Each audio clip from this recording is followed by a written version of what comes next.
এইসব food packaging ফ্যাক্টরিগুলোতে সহজ ধরনের কাজ হয়, ম্যানুয়ালি দেখা যায় কাজ আপনাদের কমই করতে হবে। এগুলো মেশিনের দ্বারাতে প্রসেসিং করা হয়, আপনার দ্বারাতে কাজ হবে। ফুড প্যাকেজিং করাইতেছে, ফল প্যাকেজিং করাইতেছে, দেখা যায় সবজি প্যাকেজিং করাইতেছে, আপনার দেখা গেছে মেশিনের দ্বারাতে প্যাকেজিং করতেছে, আপনাকে জাস্ট আনলোড করতে হবে। আপনাকে অবশ্যই কিন্তু সকাল 8টা থেকে 5টা পর্যন্ত বেসিক ডিউটি করতে হবে, পরবর্তীতে ওভারটাইম শুরু হবে। আর দেখা যায় কোম্পানিগুলো আপনাকে অবশ্যই পোশাক দিবে।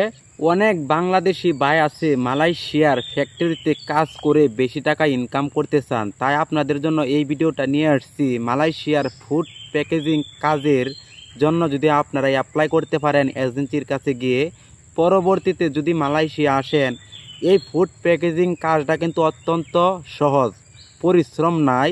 এই কাজে অনেক বেতন বেশি এবং কোম্পানি থেকে আপনাদেরকে কীরকম সুযোগ সুবিধা দিবে। দর্শক, এই ভিডিওতে বিস্তারিতভাবে আলোচনা করার চেষ্টা করব এবং কত টাকা বেতন আসবে। অবশ্যই চ্যানেলটা সাবস্ক্রাইব করে আমার পাশে থাকবেন। ফেসবুক পেজ থেকে দেখলে অবশ্যই পেজটা ফলো দিয়ে রাখবেন। প্রথমে আমি বলবো ফুড প্যাকেজিং কাজ কীরকম হয়ে থাকে, পরের ধাপে আমি বলবো কিভাবে আসবেন, এর পরের ধাপে আমি বলবো ফুড প্যাকেজিং কোম্পানিগুলোতে কীরকম সুযোগ সুবিধা আপনাদেরকে দিবে।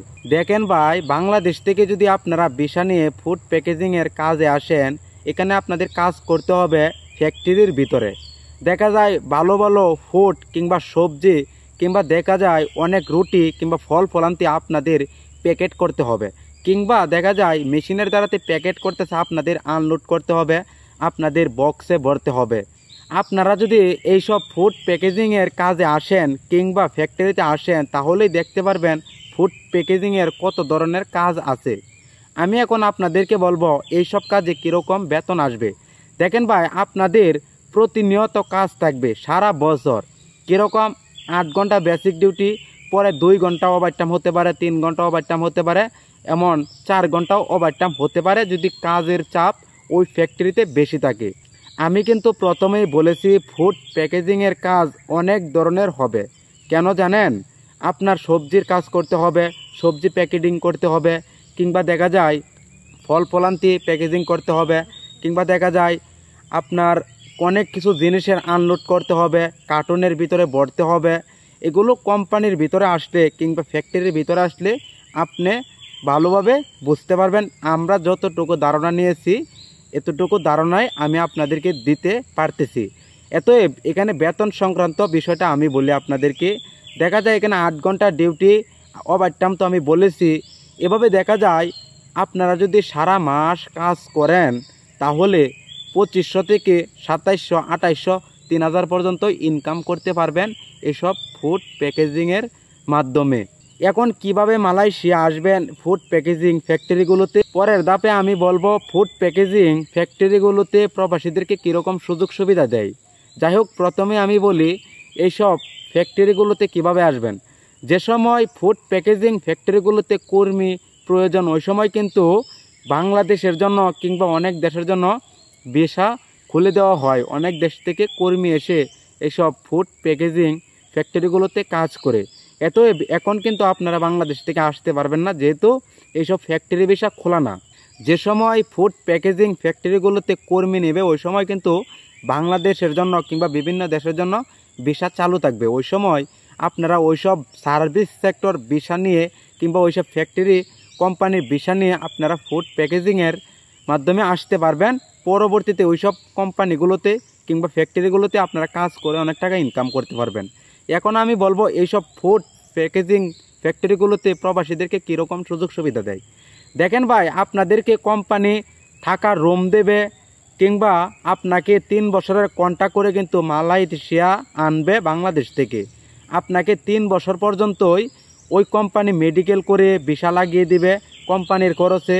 দেখা যায় আপনি যদি অসুস্থ হন, ওই অসুস্থর জন্য আপনার কোম্পানি ওই ফ্যাক্টরিগুলো আপনাকে চিকিৎসা করবে। এতএব ফুড প্যাকেজিং ফ্যাক্টরিগুলোতে যদি আপনারা বাংলাদেশ থেকে আসেন, তাহলে এখানে অনেক সুযোগ সুবিধা পাবেন এবং অনেক কাজের দক্ষতাও বাড়ালে পরে দেখা যায় আপনি উপরের লেভেলে যেতে পারবেন, সুপারভাইজার হতে পারবেন। আর এইসব ফুড প্যাকেজিং ফ্যাক্টরিগুলোতে এসে অনেক বাংলাদেশি ভাই অনেক টাকা ইনকাম করতেছে। তাহলে আপনারাও যদি আসতে পারেন এইসব ফুড প্যাকেজিং ফ্যাক্টরিগুলোতে, আপনারাও কিন্তু অনেক টাকা ইনকাম করতে পারবেন। আর আমি যতটুকু ধারণা করতে পারি এবং আমি যতটুকু ধারণা নিয়েছি, এইসব ফুড প্যাকেজিং ফ্যাক্টরিগুলোতে সহজ ধরনের কাজ হয়। ম্যানুয়ালি দেখা যায় কাজ আপনাদের কমই করতে হবে। এগুলো মেশিনের দ্বারাতে প্রসেসিং করা হয়। আপনার দ্বারাতে কাজ হবে প্রসেসিং করা কিংবা প্যাকেজিং করা। দেখা যায় ফুড প্যাকেজিং করাইতেছে, ফল প্যাকেজিং করাইতেছে, দেখা যায় সবজি প্যাকেজিং করাইতেছে। আপনার দেখা গেছে মেশিনের দ্বারাতে প্যাকেজিং করতেছে, আপনাকে জাস্ট আনলোড করতে হবে। আর এইসব প্যাকেজিং কোম্পানিগুলোতে অনেক সহজ ধরনের কাজ হয়। আপনাকে অবশ্যই কিন্তু সকাল 8টা থেকে 5টা পর্যন্ত বেসিক ডিউটি করতে হবে, পরবর্তীতে ওভারটাইম শুরু হবে। আর দেখা যায় কোম্পানিগুলো আপনাকে অবশ্যই পোশাক দিবে। ওইসব প্যাকেজিং কোম্পানিতে কিংবা ওইসব ফ্যাক্টরিতে অবশ্যই প্রবাসীদেরকে পোশাক দেওয়া হয়। ওইসব পোশাক দিয়ে কিন্তু এবং কার্ড দেয়, গলায় ঝোলানো থাকে। ওইসব পোশাক পরে কিন্তু আপনার প্রতিনিয়ত কাজ করতে হবে ওইসব ফ্যাক্টরিগুলোতে। অতএব এইসব ফুড প্যাকেজিং ফ্যাক্টরিতে যারা কাজ করে আমি আশা করি তাদের কিন্তু ভালোই হয়। কেন, দিন শেষে তারা আরামও করতে পারে, দেখা যায় অনেক টাকা ইনকামও করতে পারে। কাজ নিয়ে চিন্তা করতে হয় না, প্রতিনিয়ত কাজ থাকে। দেখা যায় কাজের চাপ থাকলে সাপ্তাহিক ছুটির দিনও কিন্তু কাজ দেওয়া হয়।